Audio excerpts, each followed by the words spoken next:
Okay, so section 7.2 is more exponential modeling.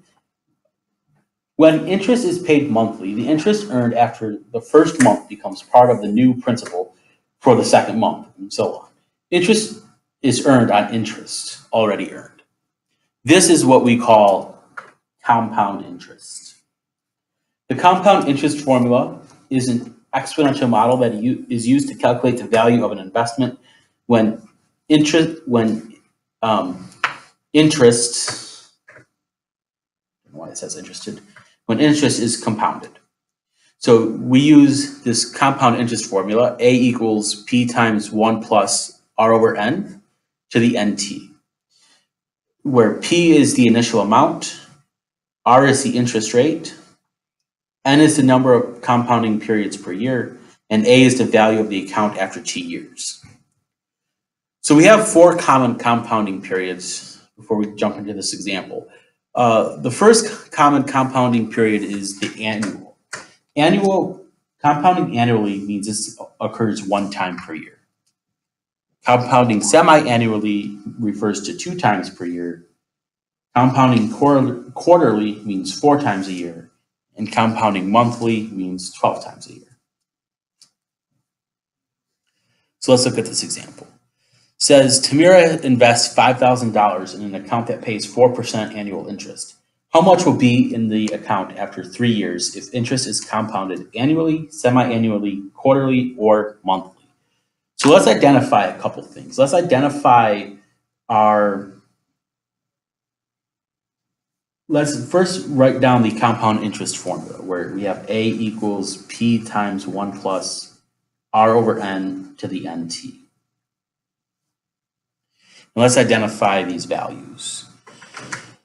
So our amount, let's start in order. So our P value, so our initial amount invested is $5,000. So P is 5,000. The annual interest rate, they tell you up here, the annual interest rate is 4%. But you need to write that as a decimal. So 4% as a decimal is 0.04.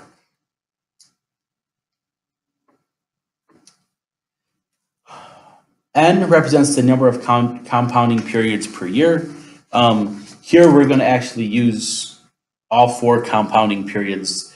We're going to use the annual, the semi-annual, the quarterly, and the monthly. And the amount's going to change depending. So really what we know in our formula is A equals 5,000 times 1 plus 0.04 over N to the N times, and our time, they tell you, is 3 years. So we could have written T. So this would be 3.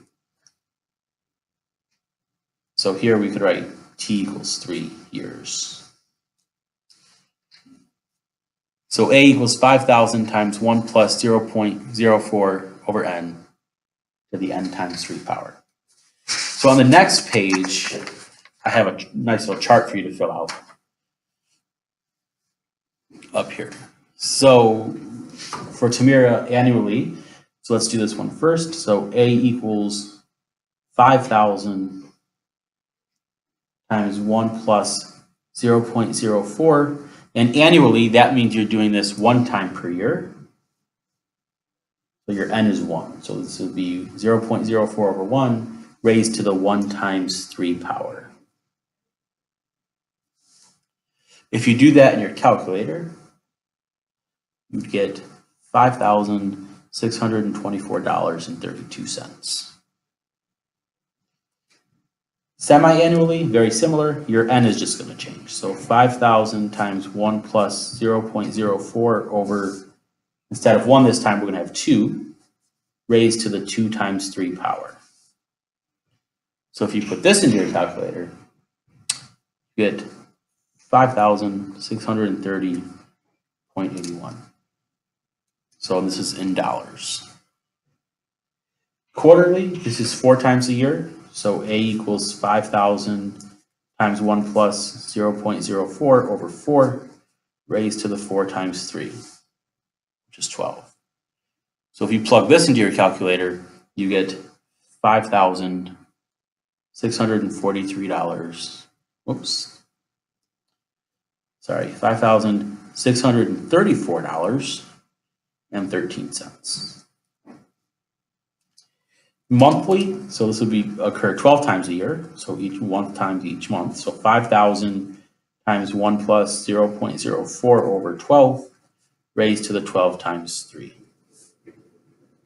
So if you do that, you get $5,636.36. So these are all of the amounts that Tamira could possibly earn. Next section talks about the natural base, and we're going to introduce it here because we're going to use E to help us compute more interest. So the natural base E is defined as the value that the expression 1 plus 1 over x to the power of x approaches as x gets larger and larger. So this is an exponential function. The number E is an irrational number, and E is approximately 2.7182818, on and on and on. It just keeps on going on forever. So this is basically, like I said, it's basically a exponential function. We just define E to be this value, about 2.718. We're going to use that number E in the continuously compounded interest formula.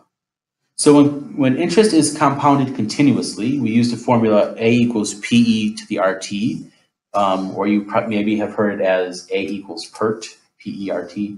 However you want to remember it, it's fine with me. P represents the initial principal invested.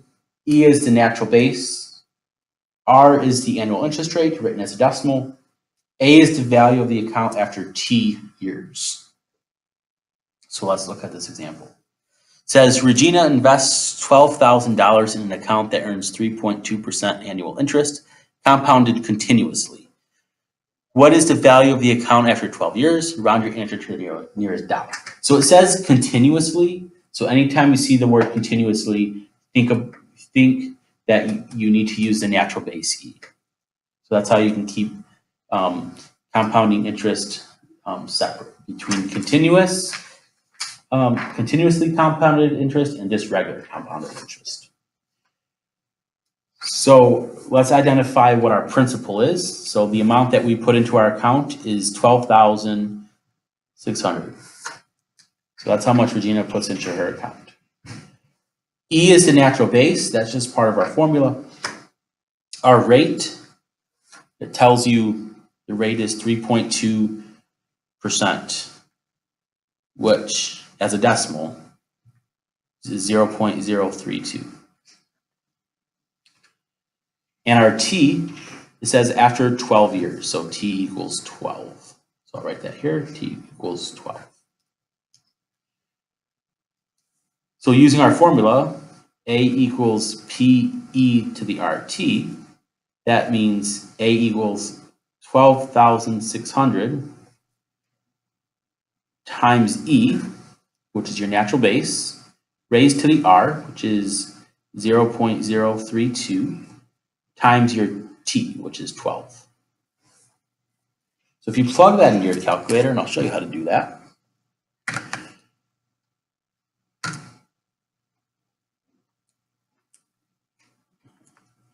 So if you plug that into your calculator, you have 12,600